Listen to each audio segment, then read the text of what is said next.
Hi, this is Yolanda Van Veen, and in this segment we're going to talk about how to transplant rhubarb.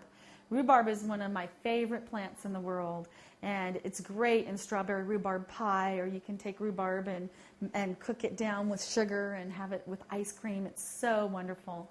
And it's an easy plant to grow. It's a very cold climate plant. It can handle really cold conditions, and so it will survive for many years. But they do get big and bulky, and a lot of times you want to give them to a friend or you want to divide them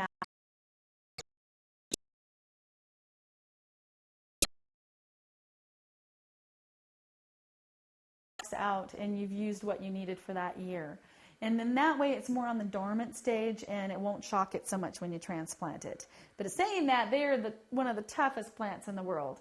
And they have just a root system almost like a woody root, a rhizome type growth. So as long as you've got part of the stem and part of that root, you can use it and replant it anywhere else. So I like to just divide it right down the middle like a piece of pie and just cut it into pieces. So trim back all the greenery, just maybe 1 or 2 inches so you still have some of it. And then actually just turn it into a pie, cut it into pieces. Take the pieces out gently so you don't actually cut off any of the pieces of stem, because you still want a little bit of stem when you transplant it.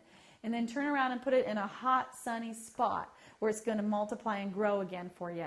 Use good composted organic soil. They want a lot of air, potting soil, and make sure and make a hole much bigger than where you're going to plant it, so that it has a lot of earthy soil. And when it grows those big roots again, then it'll have a place to grow. So by transplanting them when they're not growing and making sure that you have a root with part of a stem, you can move your rhubarbs anywhere that you want and enjoy them the next year.